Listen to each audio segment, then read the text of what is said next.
अस्सलामुअलैकुम, वेलकम करते हैं आज के न्यू व्लॉग में।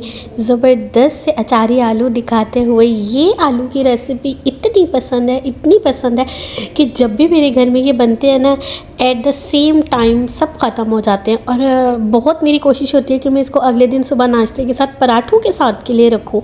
तो जी यहाँ चलते हैं। शादी से पहले कुछ लास्ट सी मतलब कि एज अ फियांसी के तौर पर कुछ सैर की हमने, जिसमें मेरे इन लॉज़ भी थे और इन लॉज़ मतलब हम बच्चे काफ़ी थे, और इधर से फ़हद के इन लॉज़ भी थे, यानी मेरे भाई के सिस्टर थी। तो ऐसे ही हम लोगों ने प्लान बनाया कि चलो मौसम अभी कदरे बेहतर है तो क्यों ना चले लाहौर के हिस्टोरिकल प्लेसेस पे, जो कि बहुत ही खूबसूरती से इन लोग हमारे जो आर्किटेक्ट हैं उन्होंने क्या किया कि लाहौर के दामन में चारों चीज़ों को जो है इकट्ठा कर दिया, जिसमें बादशाही मस्जिद है, शाही किला है, मीनार पाकिस्तान है और फूड स्ट्रीट है।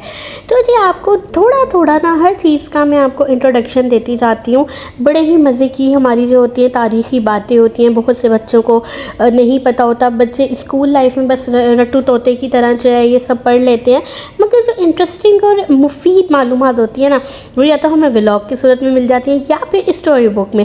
तो चलते हैं, आप लोग वीडियो एंजॉय करें और मैं आपको देती हूँ कुछ इम्पोर्टेंट इन्फॉर्मेशन। सबसे पहले आपको बताती हूँ मीनार पाकिस्तान के बारे में। मीनार पाकिस्तान लाहौर पाकिस्तान की एक कौमी इमारत यादगार है, जिसे लाहौर में इसी जगह तामीर किया गया है, जहाँ 23 मार्च 1940 में कायद-ए-आज़म मोहम्मद अली जिन्ना ने मुस्लिम लीग के इजलास में तारीख़ करारदाद पाकिस्तान मंजूर की गई। मीनार पाकिस्तान तारीख़ी लिहाज से बहुत अहमियत रखता है। इसका बाग सरसब्ज़ है, जिसमें रोज़ाना दूर दराज इलाकों से लोग सैर व तफरीह के लिए आते हैं। इसके करीब बादशाही मस्जिद और शाही किला जैसी तारीख़ी इमारतें भी मौजूद हैं। इसके अलावा इसकी तामीर के सिलसिले में 1960 यानी कि 1960 में इस वक्त के सदर अयूब खान थे, जिन्होंने एक कमेटी तश्कील दी थी, और इस कमेटी की मंजूर शुदा सिफारत और डिज़ाइन पर इस मीनार की तश्कील हुई थी, जो कि मीनार पाकिस्तान आपको दिखता है ना। मीनार पाकिस्तान का डिज़ाइन तुर्क माहिर तामीरात, जिसका नाम था नसरुद्दीन मर्रात ख़ान, इसने तैयार किया था, यानी कि इसका जो मैप बनाया था, डिज़ाइन किया था। तामीर का काम मियाँ अब्दुल खालिक एंड कंपनी ने 23 मार्च 1960 में शुरू किया था और 21 अक्टूबर 1968 यानी कि 1968 में इसकी तामीर मुकम्मल हुई थी। इसकी तामीर में कितना खर्चा आया था? 75 लाख रुपए। उसके बाद आ जाते हैं जी शाही किले पर। शाही किला पाकिस्तान के मशहूर शहर लाहौर में है। ये 120 एकड़ फैला हुआ किला है। ये किला बादशाह अकबर ने अपने दौरे हुकूमत में इसकी तामीरी बुनियाद रखी। ये दुनिया का एक हैरान कर देने वाला किला है। वक्त के साथ साथ इसमें कई तब्दीलियां भी हुई। 1981 यानी कि 1981 तक शीश महल, आलमगीरी गेट, नौलखा, पाओलीन, मोती मस्जिद तामीर ने किले को 4 चांद लगा दिए, यानी कि शाही किला में शीश महल भी मौजूद है। और कहते हैं कि अगर वहाँ पर एक तीली जलाओ ना तो पूरा वो जगमग करने लगता है। पहले तो ऐसा मशहूर था, अब वक्त के साथ साथ वो पत्थर कुछ काले हो गए, मांद पड़ गए हैं। इसमें 13 दरवाजे हैं। इस किले की सैर करने तमाम दुनिया से लोग आते हैं। पाकिस्तान के ऐसे असासे जो तारीख़ी मनाज़र को अपने अंदर महफूज रखे हुए हैं, ऐसी इमारतों का ख्याल रखना बेहद ज़रूरी है, और ये बहुत महंगी लागत से ये मेंटेन रहती हैं। यह हमारा कौमी फरीज़ा है। इस किले में सैर करने वाले लोग इसमें इतने गुम हो जाते हैं कि इनको वक्त का पता ही नहीं चलता कि कितना वक्त हो गया हमें यहाँ पर आए हुए। शीश महल का खूबसूरत मंज़र इंसान को हैरत में डाल देता है, और इंसान इसको बनाने वाले के दिमाग की तारीफ़ किए बगैर नहीं रह सकता। चले आए लिसनर्स, मैं आपको इसके कुछ अहम पॉइंट्स बताती हूँ। शाही किला लाहौर पुराने लाहौर के शुमाली इलाके और दरियाए रावी के किनारे पर बनाया गया है। ये किला तकरीबन 20 हेक्टर्स वसी रकबे पर फैला हुआ है। बहुत वसी है कि मुझे नहीं याद कि मैंने बचपन से आज तक इसको पूरा देखा होगा। इसमें 21 काबिल ज़िक्र यादगारें तामीर की गई हैं। 21 ऐसी प्लेसेस हैं, ऐसे मुकामात हैं जो कि हिस्टोरिकल हैं। कुछ तामीरात बादशाह अकबर के ज़माने की हैं। 17वीं सदी में किले में बहुत सी तब्दीलियां भी की गई थीं। तारीख़ से पता चलता है कि 11वीं सदी में मिट्टी की ईंटों से किला बनाया गया था। इसके बाद इसको पक्की सीमेंट की शक्ल वक्त के साथ साथ और वक्त की ज़रूरत के तहत दी जाती रही। ठीक है, तारीख से पता चलता है। इसके बाद 1566 में अकबर ने इस किले में ज़्यादा काम करवाया था। शाहजहाँ के ज़माने में किले में ईरानी स्टाइल की कशीदाकारी का काम भी किया गया था, यानी कि दीवारों पर डिज़ाइन पेंटिंग्स वगैरह। औरंगज़ेब के ज़माने में आलमगीरी गेट बनाया गया। अब ये तमाम हमारे वक्त के बादशाह हैं और उस वक्त में शाही किले में क्या क्या तब्दीलियाँ हुई उसके बारे में ज़िक्र है। मुग़ल सल्तनत के ख़ात्मे के बाद किला रंजीत सिंह के इस्तेमाल में भी रहा। इसके बाद अंग्रेज़ों ने भी इस किले को इस्तेमाल किया था यहाँ पर कब्ज़ा करने की। चले जी, नेक्स्ट आते हैं बादशाही मस्जिद पर। अब बादशाही मस्जिद से मुराद वही है कि जहाँ पर बादशाह नमाज़ पढ़ते थे, बादशाह जाया करते थे। बिल्कुल सही पहचाना। बादशाही मस्जिद लाहौर में शाही किले के नज़दीक वाक़या है। इस मस्जिद को मुग़ल बादशाह शाहजहां ने बनवाया था। इस मस्जिद में 2 लाख के करीब नमाजी एट अ सेम टाइम बैक वक्त नमाज अदा कर सकते हैं। ये मस्जिद बड़ी आलीशान और वसी और अरीज़, यानी कि बहुत बड़ी है। इसके चारों कोनों में बहुत ऊंचे ऊंचे मीनार हैं। मीनार पर चढ़ने के लिए बाकायदा टिकट लेना पड़ता है। अब आजकल सीढ़ियाँ इतनी ज़्यादा है कि इंसान चढ़ते चढ़ते ही थक जाता है, मगर एक शौक़ होता है, एक जुनून होता है कि नहीं, हम कोई चीज़ एक्सप्लोर करने आए हैं तो लाजमी चढ़ना है, देखने के उस पार क्या है। इस मस्जिद के दरमियान में बहुत बड़ा हौज़ है, यानी कि तालाब है। मस्जिद में 3 बड़े बड़े संगमरमर के गुंबद हैं। इस पर मीनाकारी और गुलकारी यानी कि फूल बूटे बनाए गए हैं, जिसे देखकर मुगलिया दौर की याद ताज़ा हो जाती है। मस्जिद में जाओ तो ऐसा मालूम होता है जैसे कारीगर अभी अभी उसे बनाकर बाहर निकले हैं, यानी कि इतनी साफ़, नीट एंड क्लीन है और पुरसुकून। मस्जिद के बाहर डॉक्टर इलामा इकबाल का मज़ार भी है। इस पर संगमरमर का गुंबद बना हुआ है। मस्जिद में दाखिल होने के लिए 50 सीढ़ियाँ चढ़नी पड़ती हैं। ठीक है, ये सुर्ख पत्थर की बनी हुई हैं। सीढ़ियों से आगे डेवरी यानी कि राहदारी है। ऊपर मुसलमानों के बुज़ुर्गों की निशानियां पड़ी हुई हैं, यानी कि जो उस वक्त में जो आप कह लें पुरानी चीज़ें होती थी ना, बर्तन ये वो सब वो ऊपर रखी हुई हैं, जिनकी लोग ज़ियारत करते हैं। इस मस्जिद में ईद उल फितर और ईद उल अज़हा के दिन लोग दूर दूर से आकर नमाज़ पढ़ते हैं, क्योंकि सवाब भी होता है और बहुत एक ना तारीख़ी नमाज होती है वो। ये मस्जिद भर जाती है, इतने लोग होते हैं, लोग दरवाज़े से दाखिल होते हैं और नमाज़ पढ़कर दूसरी तरफ छोटे दरवाजे से बाहर निकलते हैं। ईद की नमाज़ पढ़कर खुशी में एक दूसरे के गले मिलते हैं। इतनी बड़ी मस्जिद, मौसम इतना आउट क्लास था, इतना मज़ा आया हमें। हर तरफ चारों तरफ काले काले बादल, तेज़ ठंडी हवाएं, माशाल्लाह मौसम बहुत अच्छा रहा। और मेरे देवर थे, देवरानी थी, नन थी, इसके अलावा हस्बैंड थे, फिर भाई की ससुराल वाले, आप ही, बच्चे, बहुत मज़ा आया। और रात के टाइम इन चीज़ों का व्यू कितना खूबसूरत लग रहा होता है, ये आप लोग वीडियो में देख सकते हैं। पूरा अमन सी नॉवेल्स जैसी ठंडी ठंडी तेज़ हवा चल रही थी और ये मीनार पाकिस्तान का नाइट व्यू आपके सामने। 2000 years later. घूमने फिरने के बाद ऑब्वियसली हर किसी को लग जाती है भूख, तो हम पहुँचे अलमारूफ आरिफ चटखारा हाउस पर, जहाँ जाकर हमने दिया ऑर्डर। इनके रेट्स बहुत मुनासिब हैं। मेरी सिस्टर और उनके हस्बैंड भी जब कभी ऐसा मुंह चटखारा करने का मूड हो तो यहीं आते हैं, इसलिए हम सब भी वहीं गए। और मैं सेकंड टाइम गई थी यहाँ पर, एक दफ़ा पहले गई थी, फिर एक दफ़ा इन लॉज़ के साथ गई।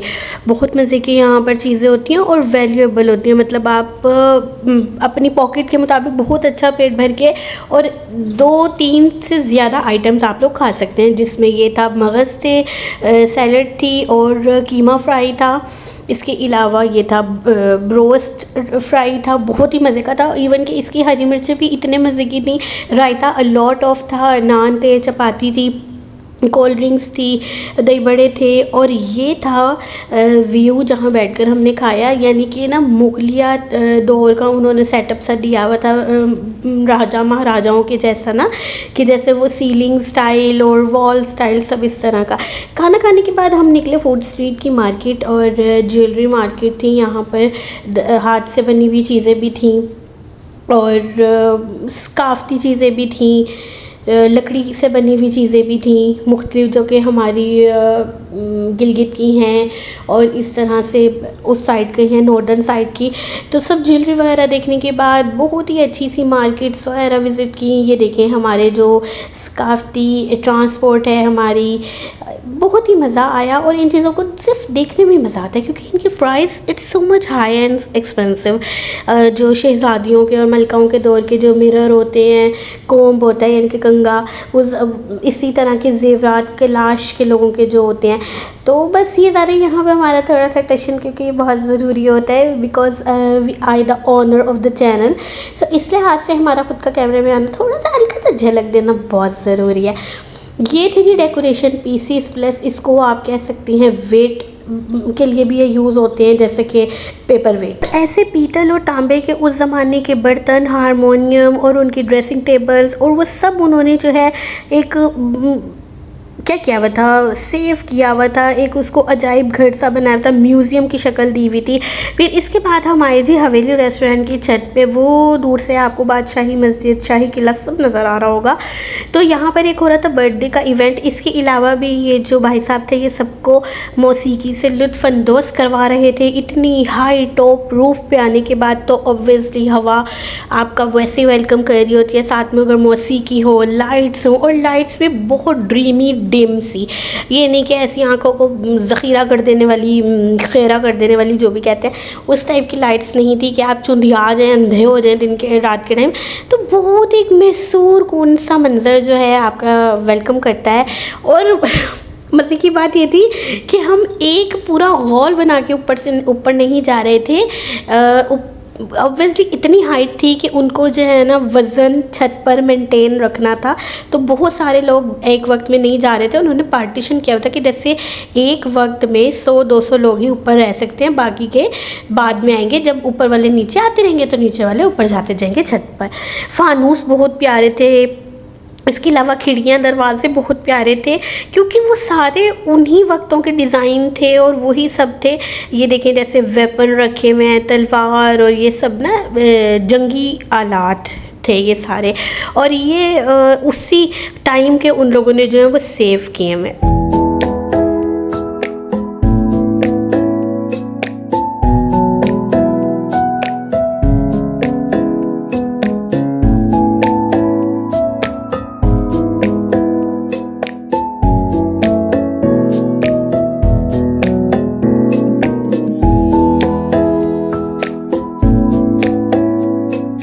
रात के टाइम कितना खूबसूरत मंजर पेश कर रहा है ये फूड स्ट्रीट का। ये हवेली रेस्टोरेंट की एंट्रेंस थी और बिल्कुल हवेली की तरह थी। यकीन करें एक वक्त को तो लग रहा था जैसे भूत बंगले में एंट्री दे रहे हैं।